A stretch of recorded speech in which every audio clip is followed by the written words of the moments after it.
Hello everyone, I am Sarita Srivastava from Mahatma Gandhi शिक्षण संस्थान. Now I am going to teach Hindi व्याकरण standard 5th.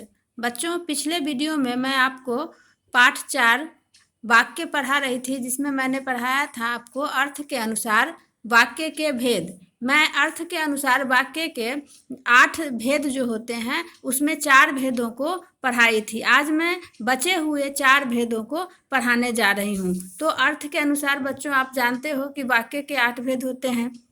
4 मैंने पढ़ाया था आपको, विधानवाचक वाक्य, निषेधवाचक वाक्य, प्रश्नवाचक वाक्य और आज्ञावाचक वाक्य. आज मैं पढ़ाने जा रही हूँ उसके आगे का.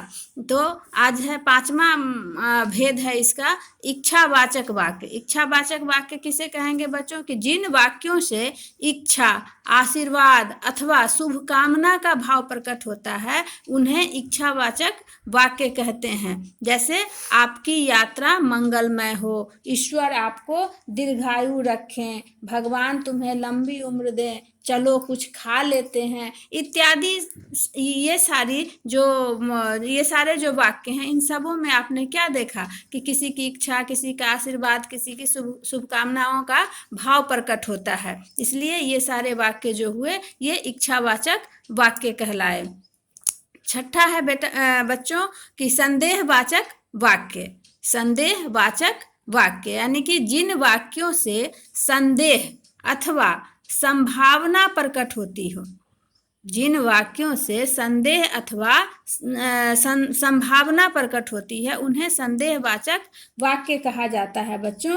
कि अर्थात कि जिन वाक्यों में किसी काम के होने के बारे में संदेह या शंका व्यक्त होता हो.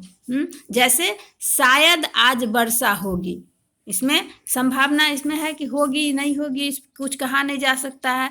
अब तक गीता खा चुकी होगी, अब खाई होगी कि नहीं खाई होगी, ये सब संभावनाएं हैं. इसमें कुछ भी शंका व्यक्त हो रहा है, संदेह उत्पन्न हो रहा है कि काम हुआ है कि नहीं हुआ है. शायद शाम को बारिश हो, संभवतः रानी चली जाए इत्यादि. ये सब सारे वाक्य जो होते हैं वह संदेह उत्पन्न करते हैं. वाक्यों में काम के होने के बारे में संदेह या शंका उत्पन्न करता हो, ऐसे वाक्य संदेहवाचक वाक्य कहलाते हैं. 7वां है बच्चों संकेतवाचक वाक्य. संकेतवाचक वाक्य यानी कि जिन वाक्यों में एक बात अथवा काम का होना, एक बात अथवा काम का होना दूसरी बात या काम के होने पर निर्भर करता है, उन्हें संकेतवाचक वाक्य कहा जाता है बच्चों. संकेतवाचक वाक्य में बच्चों क्या होता है कि जिन वाक्यों में काम की सफलता या असफलता, काम की सफलता या असफलता दूसरे काम पर निर्भर रहती है,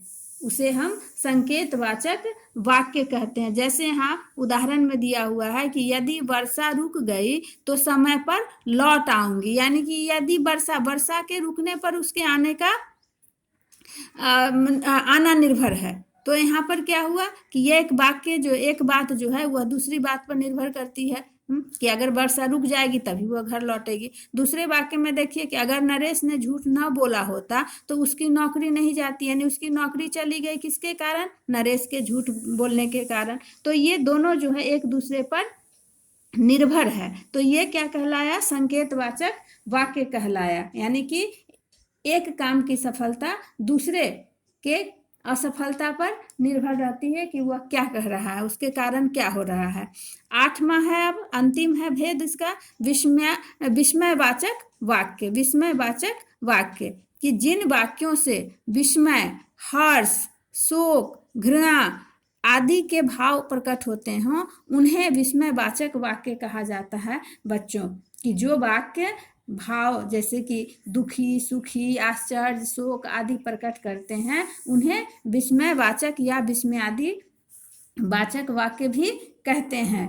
तो जैसे यहाँ मैंने उदाहरण में लिखा कि शाबाश. अब यहाँ पर विस्मय आदि है तो इसमें ये चिन्ह होता है, विस्मय बोधक चिन्ह होता है. इसमें ये इस तरह का जो चिन्ह आएगा ये विस्मयादि बोधक चिन्ह कहलाता है बच्चों. तो ये चिन्ह जरूरी है. तो शाबाश, क्या गोल किया है, आहा मजा आ गया, ओह ये क्या हो गया। तो इसमें आपने देखा कि इसमें शोक भी व्यक्त हो रहा है, हर्ष भी हो रहा है, खुशी भी जाहिर हो रही है। तो इस तरह के वाक्य जो आएंगे वह विस्मयवाचक वाक्य के अंतर्गत आते हैं। तो आज मैं आपका ये अर्थ के अनुसार वाक्य के भेद समाप्त हो गए बच्चों। अब मैं अगले वीडियो में आपको पढ़ाऊंगी रचना के अनुसार वाक्य के भेद। धन्यवाद।